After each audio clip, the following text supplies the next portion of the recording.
for diehard Bengals fans. I'm your host, Ace Boogie, joined by my co-host, Zim Houday. Zim, say what's up. Hello, world. How's everybody doing today? And today we're going to go ahead and do a special edition of the Orange is the New Black podcast. If you're listening, please be sure to subscribe to our podcast in your wherever you kind of listen to your podcast at under the name Cincy Jungle. You can find us there. You can also find other great podcasts such as Matt Minute's Chalk Talk, which Zim was kind of listening to this morning. He's got some film breakdown stuff there.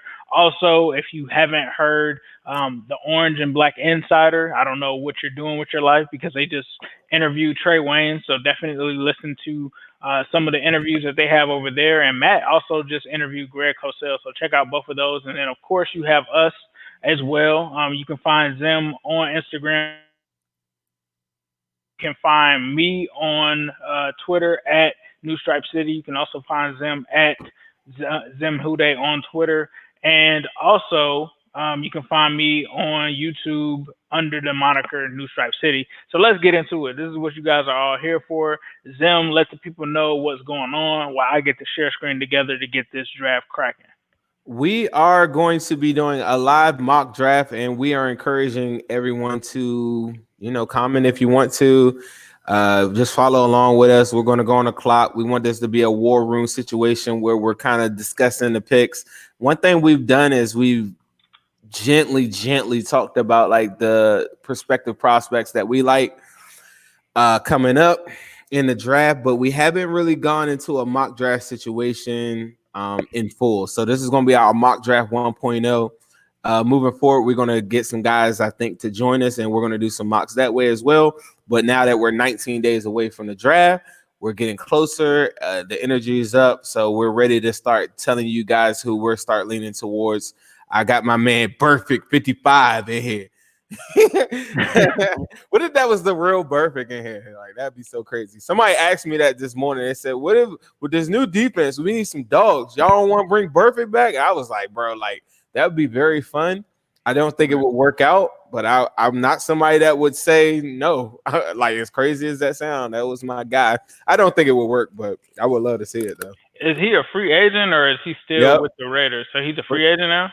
Mm-hmm. Wow, that's crazy. And it's crazy because he talked so much trash about Roger Goodell, like in the end of the season and stuff. I was like, are you kidding me? I thought he like knew for sure he was going back to the Raiders, and that's why he was kind of like throwing that stuff out there. But like to not have a job and be talking about, bro, given his history, he's out here he's still writing statements. Somebody's gonna be clean coming up and all this other stuff. So wish him the best of luck, but I don't see that one happening. I know that we have Perfect 55 in the room today, but I don't think it's gonna happen.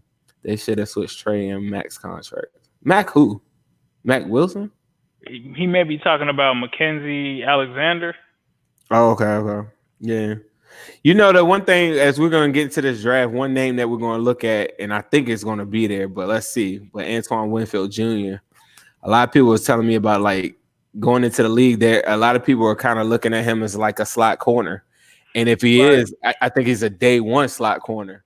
And if that's the case, you wouldn't even have got Mackenzie. That's interesting because that reminds me. It sounds like Antoine Winfield, for the most part, is similar to what they just signed in Von Bell, who's a safety but can also play slot corner as well. He's probably not as good as Antoine Winfield in coverage. Like I said, I haven't delved into Antoine Winfield yet, outside of knowing obviously who his dad is and knowing that he's a safety, but. From my research of Von Bell, that seems to be what he essentially is he can also play nickel corner. He started a lot of that for the Saints early in his career and always kind of moved around there, especially when they had multiple safeties and did their 3-safety look. That was one of the aspects that he kind of brought to the team. So that would be interesting to see if they have him there. I still think that they do have a need for that free safety kind of position because to me, Sean Williams and Von Bell, they aren't really the greatest in coverage. Von Bell is definitely better than Sean Williams in coverage, but he's still not a great coverage ace, allowing 77% of completions to go upon his way does not really scream that. So that's what I'm interested in. Obviously, we have Jesse Bates, but do they bring in somebody else to that mix? Then what do you think about that? About what Jesse Bates getting a safety brought into the mix.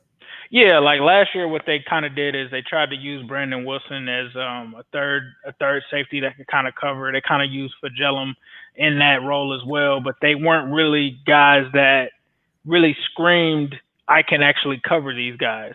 Now we do have Sean Williams, we do have Von Bell, and we do have Jesse Bates.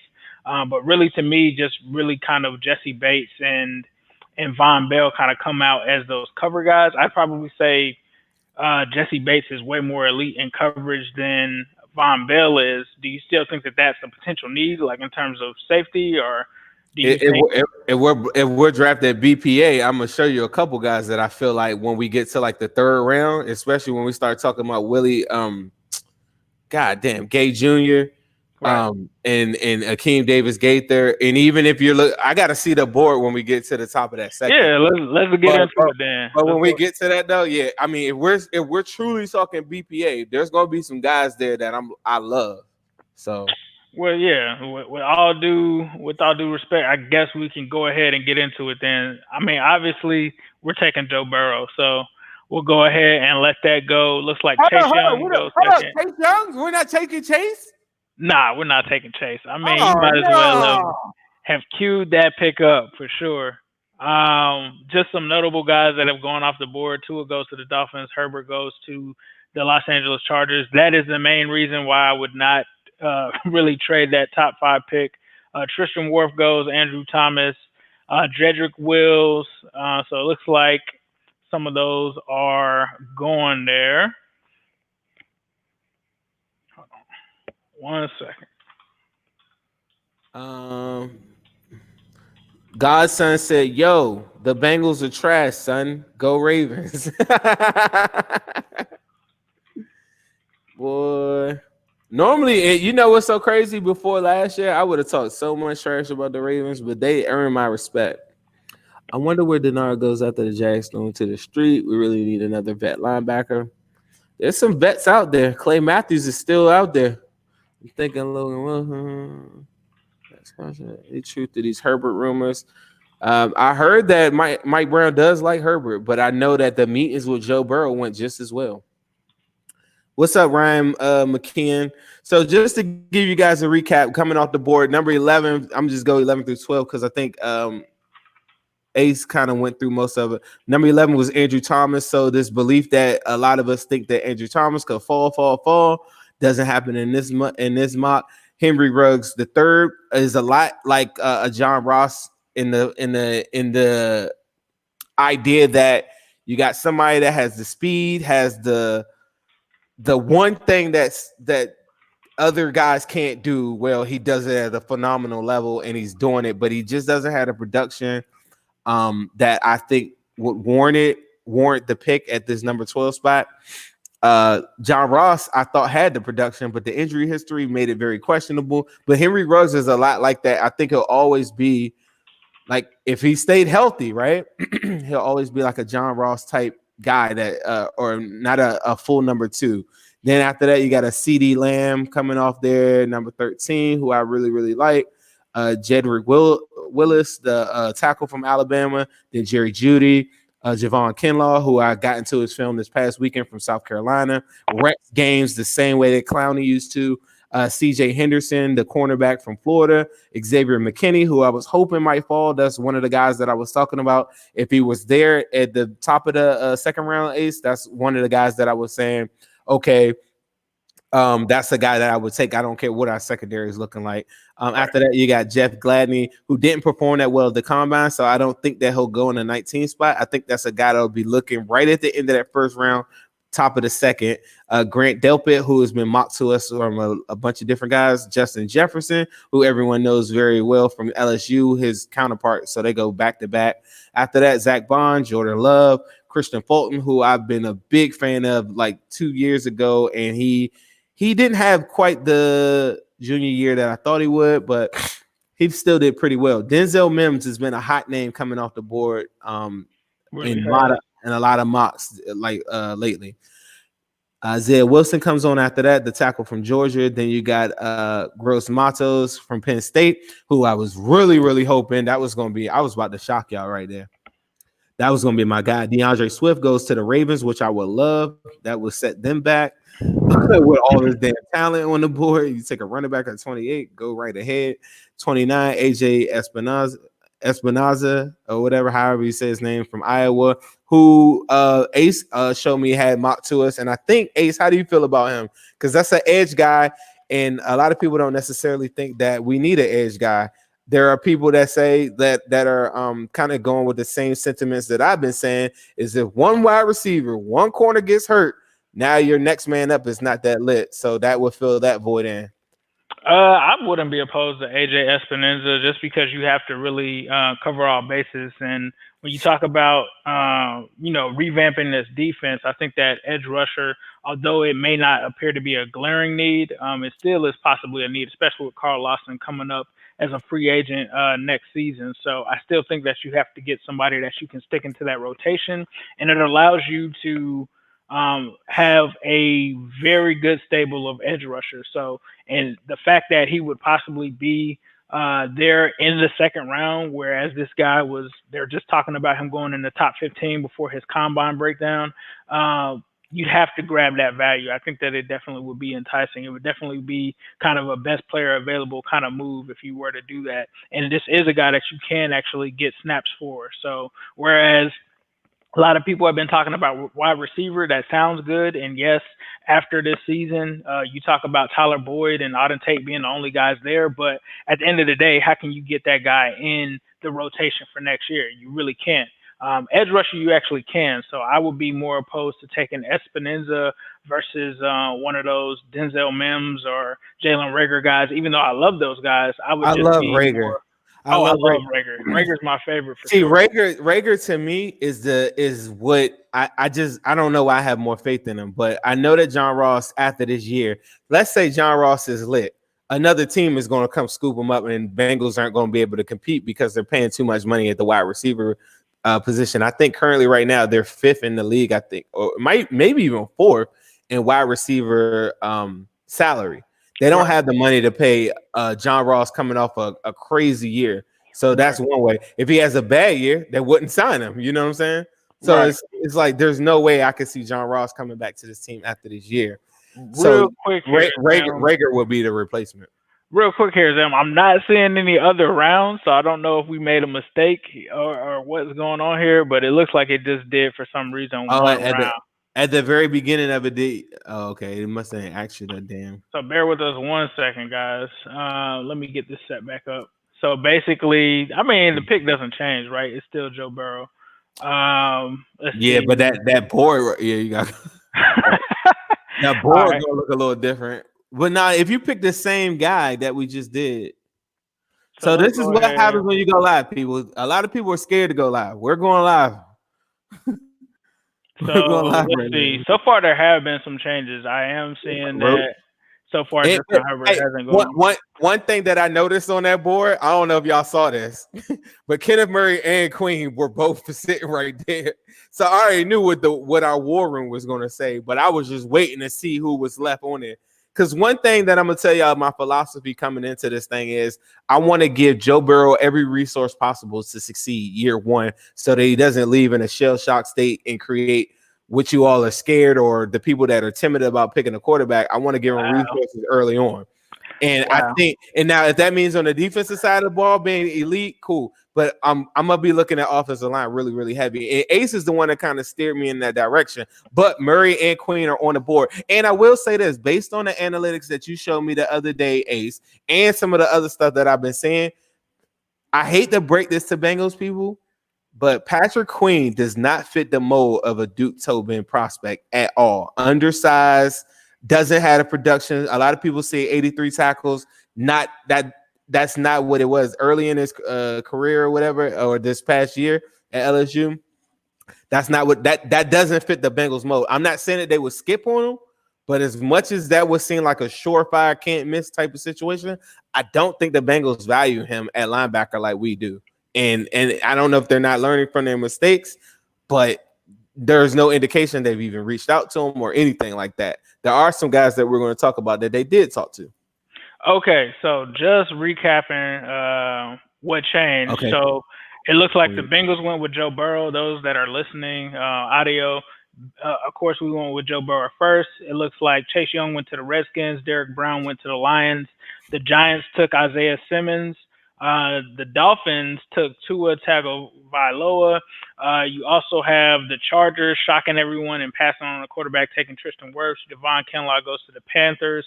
Mekhi Becton is also off the board to the Cardinals. Okuda, the Jags get him. That's a pretty good steal for them. Andrew Thomas goes to the Browns. Jedrick Wills is also off of the board. Henry Ruggs goes to the Raiders.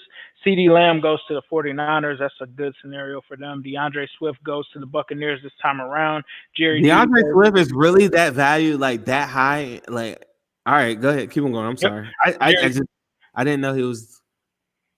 Yeah, that's kind of crazy. Jerry Jeudy goes to the Broncos. Chasen, the edge rusher, goes to the Falcons. McKinney still sticks around in the first round, goes to Ooh, the Cowboys. hey Dolphins Neville. get Delpit.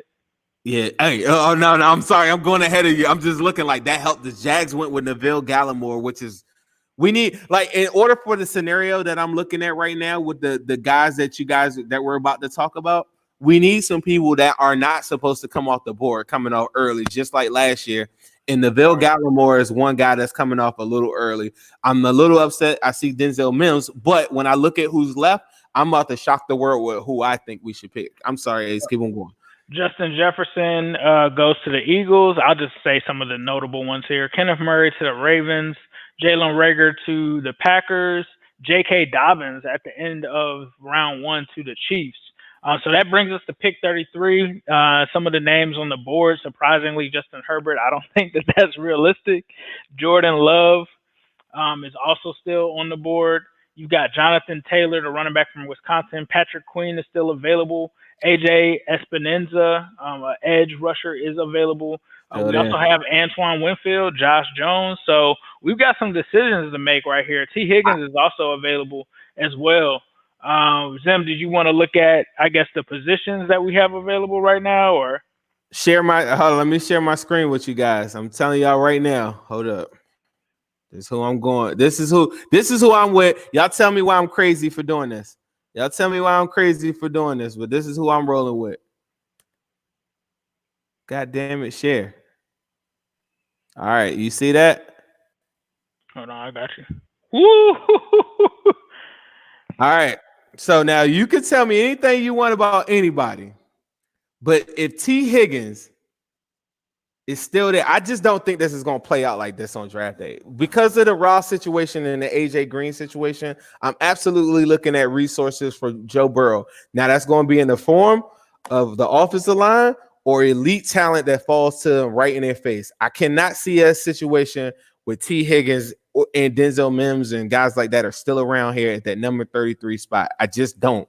But it would take a situation like on the board. There were about 3 or 4 guys like a Neville Gallimore and some guys like that absolutely got picked a little bit early. DeAndre Swift, we need guys like that to come off the board because wide receivers like this with comps that are very similar to like an AJ Green level talent, I just couldn't pass on it. So that's who you could talk me out of it, but I'm thinking Higgins or even I'm looking at Josh Jones, who I could pull up for you guys next too if you guys just want to see that.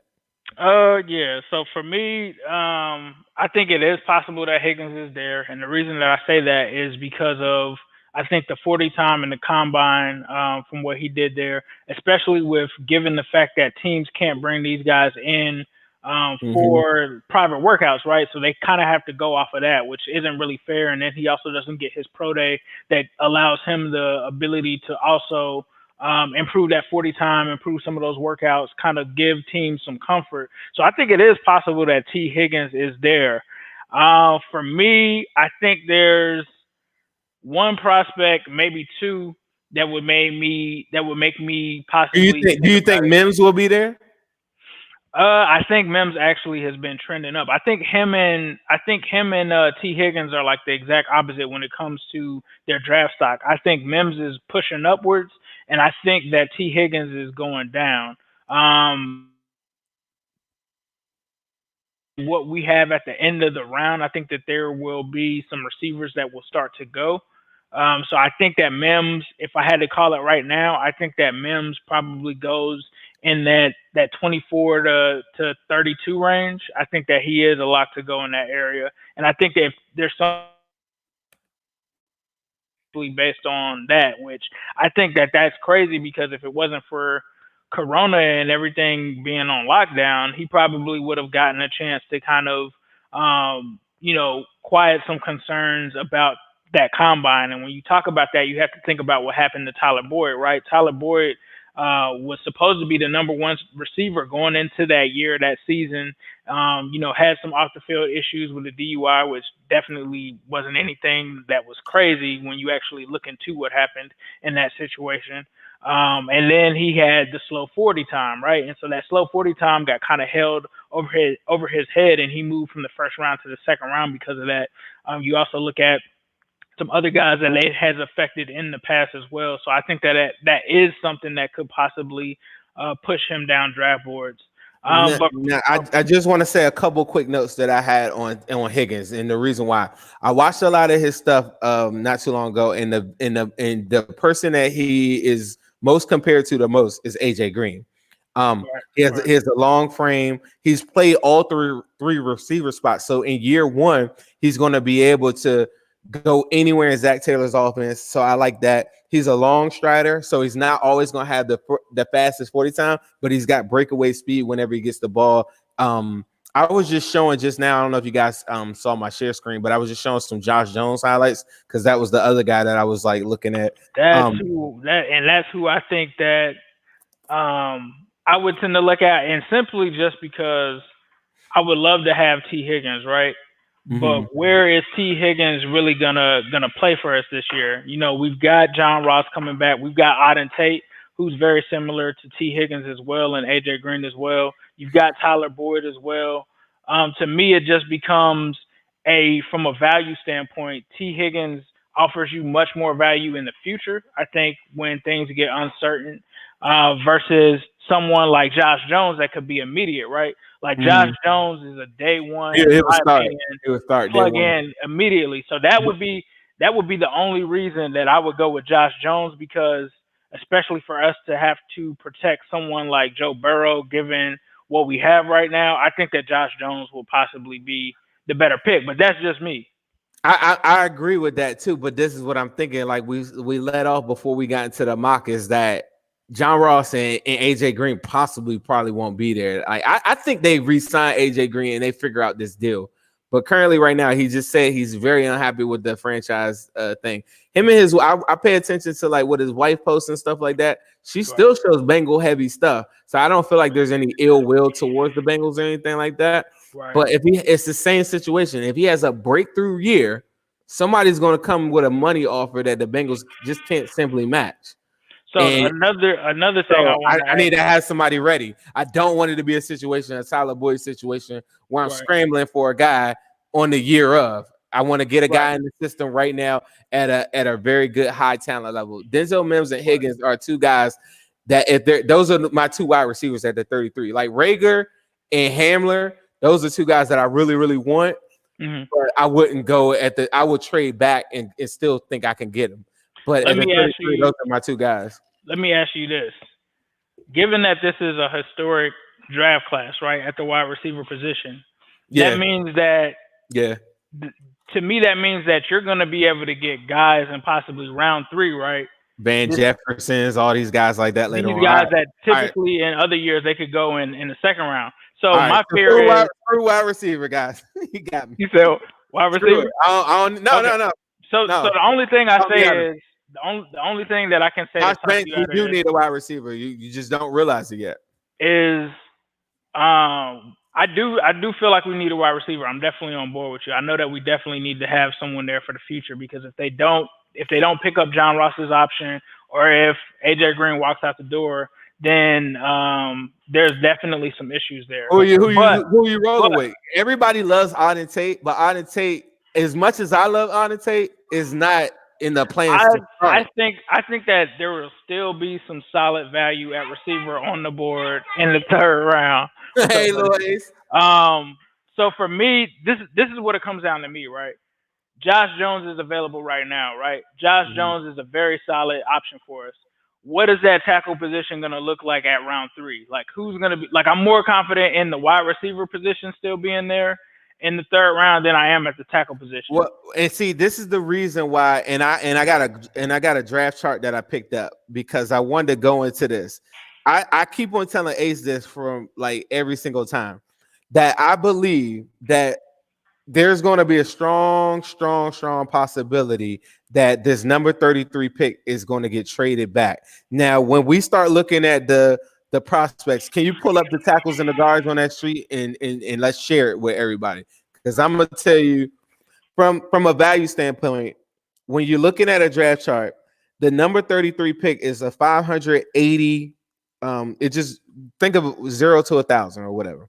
The number 1 pick is worth 3,000 points. The number 33 pick is worth 580. So if somebody comes in, let's say, I need my calculator really quick. Somebody's going to come in with, let's say, another third, because this is where the chart really dips. 265 is that's our 3rd round. 580 is the 3rd. You could hypothetically turn a 3rd and maybe a 2nd, right? Because if I'm looking at the back end of the 2nd round, those picks are worth 300 points, 370, whatever. If I combine that with a team that has like a middle 3rd round pick, I can hypothetically pick up another 2nd and a 3rd for the same point. And that's what will happen in a scenario where the Bengals could trade back. And then you'd be looking at a chart.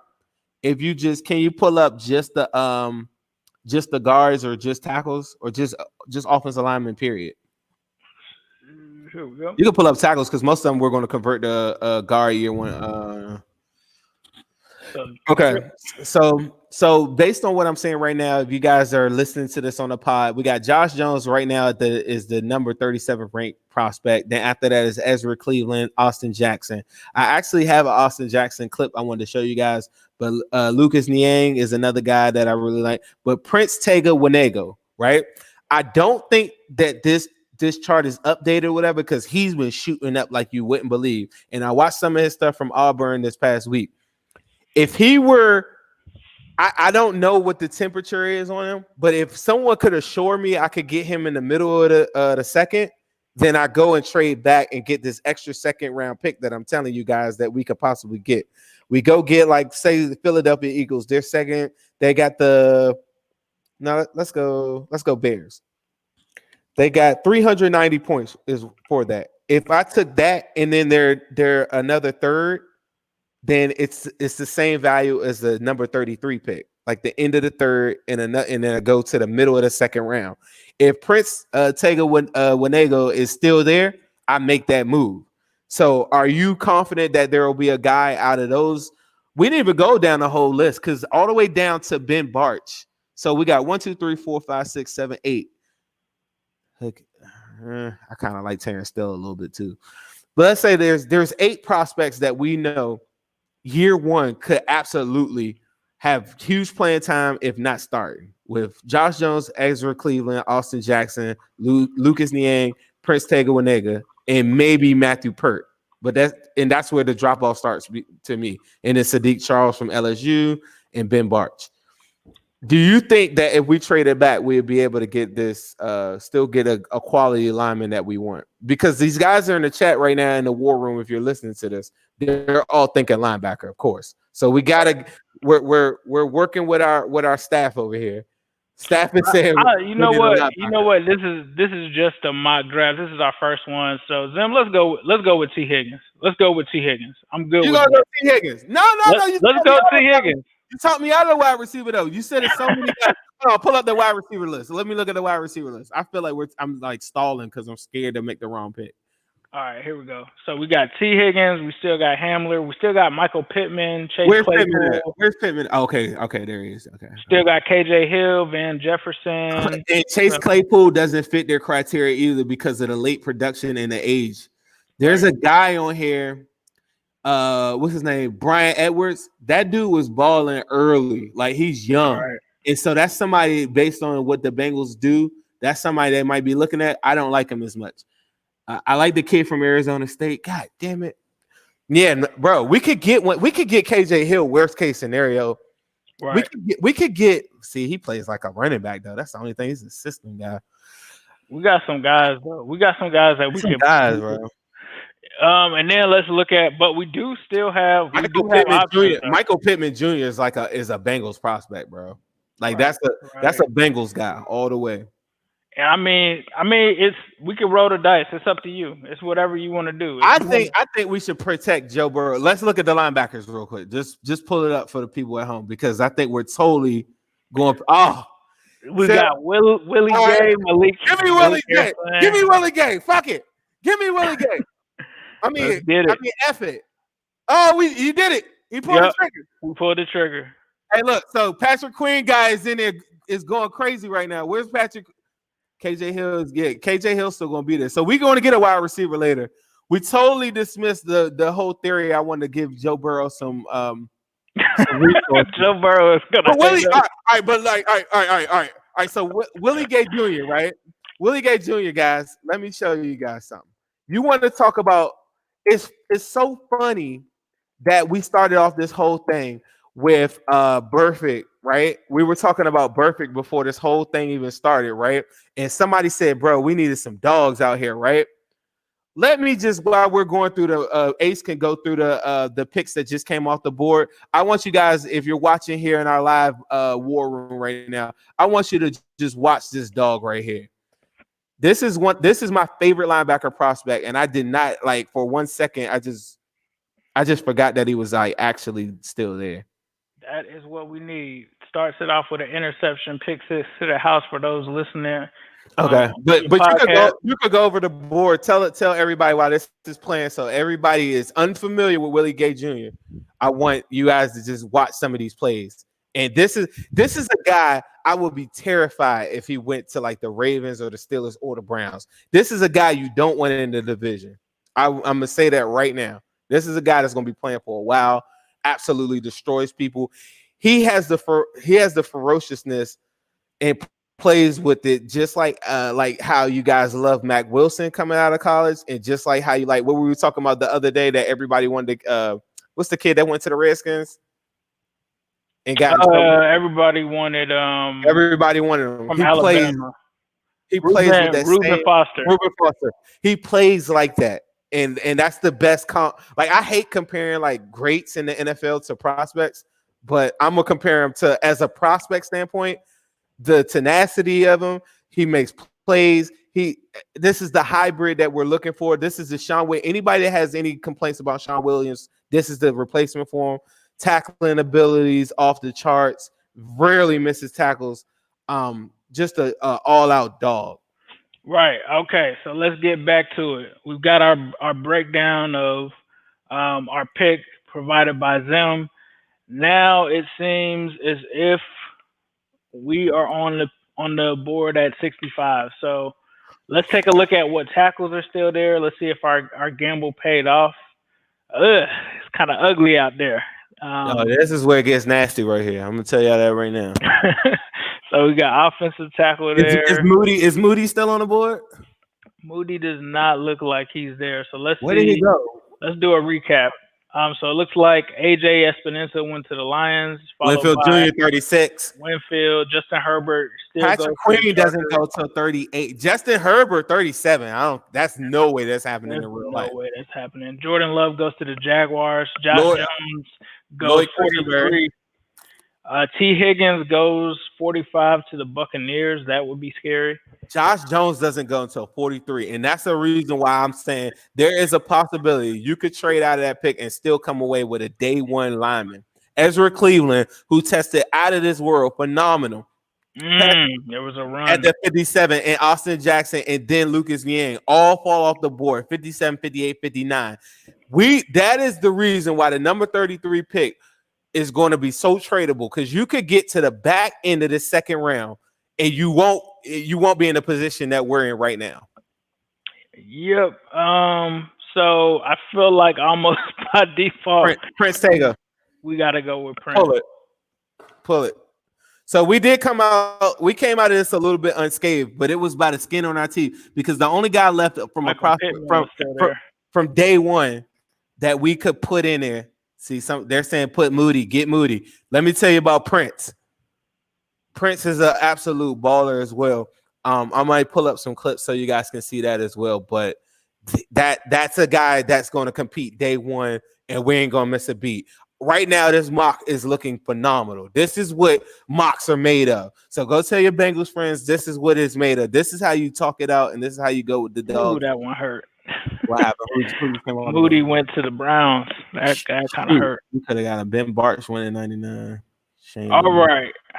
Logan Um, Wilson. I was holding that in my back pocket for you guys. We picked up Willie Gay, so I'm not as concerned. But the Mr. I need a linebacker. Linebacker's going to ruin our whole ball. Logan Wilson went off the board. That's the kid from Wyoming. He went off the board at 104. well, for me, there's 2 3 picks before us. so right now, for those listening, we've got Brian Edwards from South Hopkins, a tight end. Antonio Gibson, a running back out of Memphis. Van Jefferson is also on the board. Hunter Bryant, tight end out of Washington, is available. Alohi Gilman, a safety, is available. Amik Robertson, a cornerback, is there. So let's do a recap of our picks. So we took Joe Burrow. We took Willie Gay in the second round, a linebacker. We took our offensive tackle in the third round. So now we are on the board again, Zim. And what are you really feeling like in terms of this round? I'm feeling like I don't want to keep on waiting on this wide receiver. I don't, but I want to go BPA. So currently at what they're saying is Antonio Gibson, Brian Hall. No. I love Zach Moss. He didn't do that well at the I think he'll still be there for sure. I'm gonna show you guys this, and you guys tell me what y'all think about this. I want to share my screen. Y'all tell me what y'all think about this. Is a Bengals guy. So I don't want you guys to be. Somebody said give us the Wisconsin guard. Someone says give us Thaddeus Moss. I think that's a little too early. But this is who the Bengals I know are going to be looking at, because from a production standpoint, this guy was playing and balling at 17 years old in the SEC. Ooh. This is Brian Edwards. He's big. He's physical. He can ball with the best of them. And he was a go-to guy for South Carolina in a lot of these games. He's got the breakaway speed, and it just matches the profile. Ace does like these different things that I hope he shares soon with the prime stuff that you're showing me. Mm-hmm. Brian Edwards is absolutely a guy that fits the mold that they're looking for. And then when you start looking at what Eifert did last year, he will absolutely be able to run that same exact route tree. Right. So this is a guy. This is not my guy, but this is a guy that don't be surprised if you see this name go across your screen. And it's a guy that'll still be there. So the other thing, well, yeah, let's go. The only other thing that we have available, we do have the interior offensive line available to us, but it seems like we're kind of are we good with Michael Jordan and Sua Filo? No, we are not. We're trying to make it so that pull up the top prospects, please. So Biotis is a guy that I was about to pull up, and Todd McCollister, who is in here, said it too, because I want to see is Biotis still there, because that's a guy day one competing can go right up against him. Doesn't look like it. Okay. When did he come off the board? I didn't see. I was looking at that though. Seriously. So if you guys don't know, Tyler Biotis is the guard from Wisconsin. Big mauler, 316 pounds, born and raised Wisconsin, where they don't have the coronavirus. Did y'all know that there's no coronavirus in Wisconsin? We should all just go to Wisconsin and have a big draft party. They probably lock my butt up. I was about to say something else. All right. So we're going with Brian Edwards then? So Biotis is gone? I think so. I'm not sure exactly where. Oh, yeah, he is gone. He went to the Steelers. Oh! So I guess we're going with Brian Edwards. So let's see what we got here. That's what we're going with. Hold on. Let's consult. Oh, the pick is in. The pick is in. The pick is in. I didn't see your screen. Hold on, show me your screen. It should. It's Oh, just showing me sorry. you. Yeah, we gotta speed it up too. We had the 40-minute mark. This has been fun though. Shoot, that's what we ran it. I wanted to We ask you could to have let me did. see. It was next time we'll I have to wanted, do a trade. I wanted to see them daggone wide receivers. So Thaddeus Moss comes off the board. So I know you guys are upset at that. Because a lot of people kept on saying Thaddeus Moss. I just think y'all fall in love with the name. I don't want to like poo-poo on his parade, but I'm just not really seeing it like that. I'm not either. Where Thaddeus Moss, I get the familiarity with Joe Burrow and Thaddeus Moss, but like He's like just 6'1" as a tight end. I'm good yeah, on that. that's the other thing. Yeah, like, that's the other thing. He's like undersized, and I'm just not feeling it. I don't see the Like production. he is probably going to be an H back. Like he could replace. Who's the guy that we have that's like a H back for us now? He could replace him, Ethan Carter. Ethan Carter. But I mean, you really want to waste a draft pick on a guy that if you want to do that. But you know, now that we're talking about tight end, though, now's a guy, the kid from Cincinnati. What's his name? Degara or something like that. Is he still available? I actually like this dude. This is the kid that ran the 4.4. Who, Albert? Yep, Albert. Yeah, but Degora is on the board as well. So we got our pass blocker with Sample last year. So we're looking for now receiving tight end all the way. Yes. I mean, for me, this guy doesn't look like he runs a 4.4 on film. I don't know how he ran that, but that is very enticing to me that he's still available. What is this, round 5? This is because we went Edwards and you know that Edwards pick was a mistake because I'd rather have Devin Duvernay from Texas, and he's still right there. Yeah. I showed him on my page one day too. He was absolutely killing it. Just so you guys know, Albert Ukumbanum is Missouri. He's a good combination of size and speed. His ball skills are pretty impressive.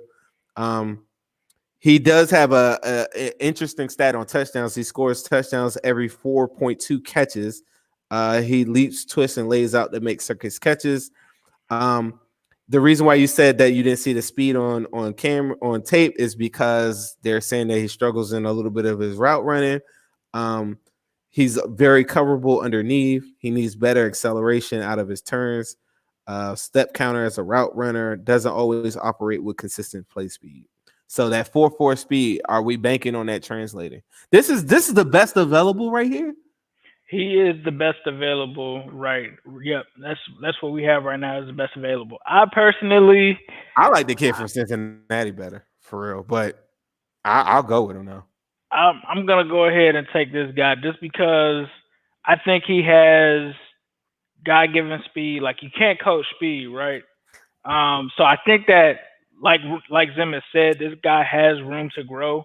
But one thing that I do like about him is that he has, unlike a lot of people talked about Moss and everything, right?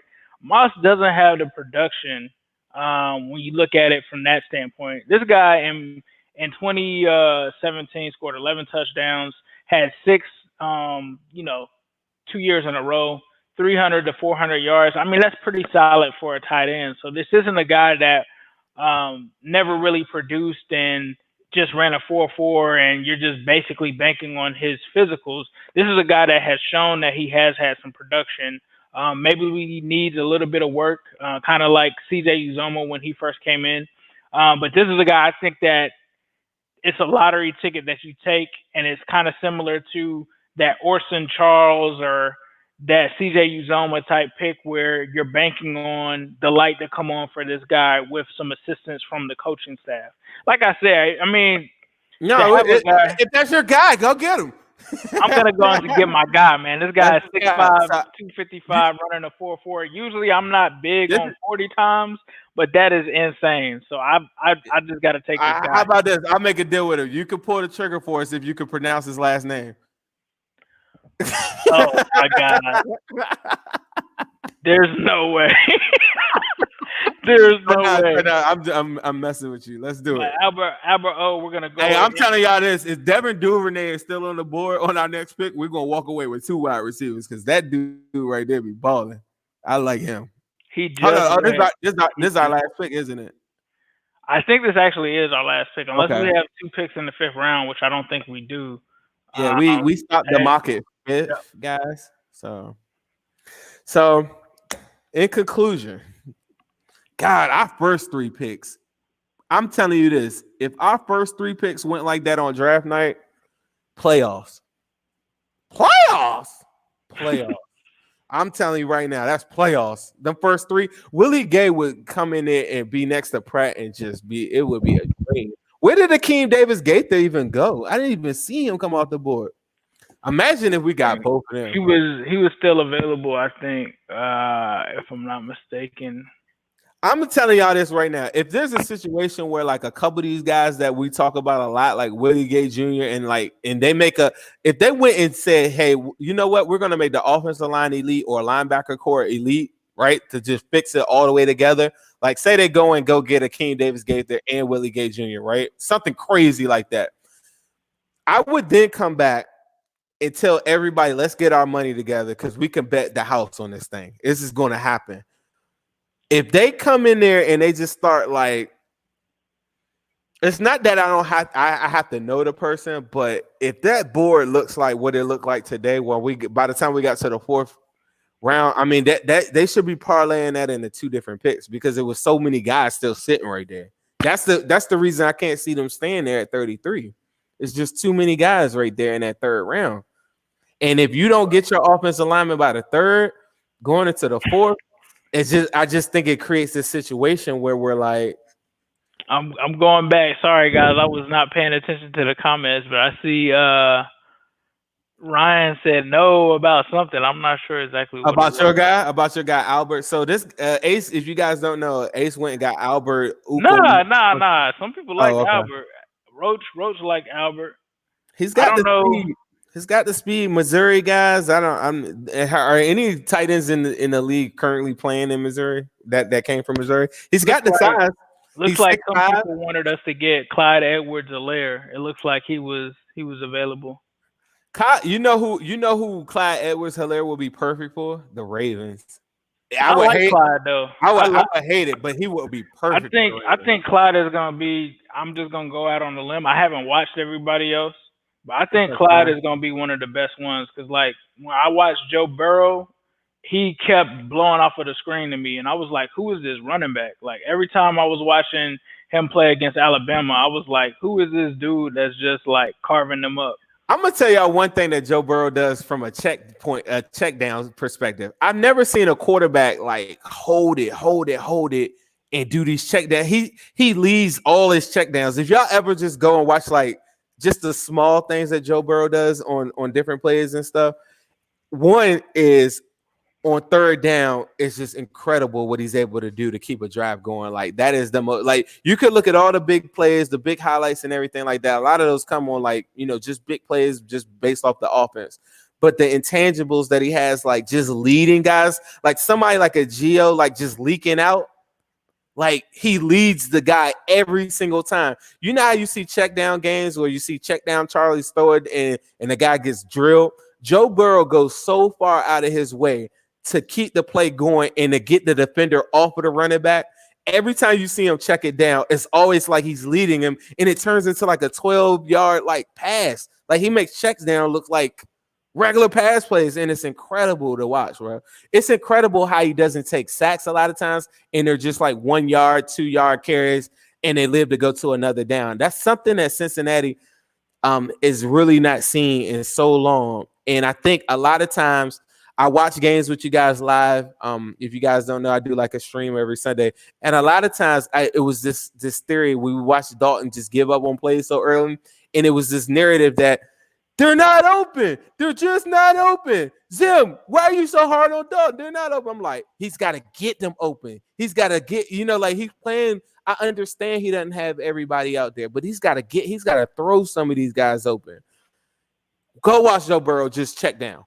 Don't even like if you could just go watch a full game and just watch him check down. He will get the running back. Like Gio, somebody like Gio, that's why running back to me is kind of off the table a little bit because I feel like the following year I can go get a running back that can get implemented into a system very early. I still have belief. I don't really have belief in Rodney Anderson's health, but I do have belief in Travion Williams that Travion Williams will be able to be okay if he had to get put in it. And then I mean, Joe Mixon is arguably, if not the best top 3 running back in the league. So to me, the running back position is something I'm just not even really looking at, unless you told me like DeAndre Swift or somebody was there like in the third or something, or like Edwards-Helaire, and then I'm looking at the board and there's no lineman. To me, the lineman make it a situation where Joe Burrow is always comfortable and he doesn't have to run for his life year one, although he's very good at that.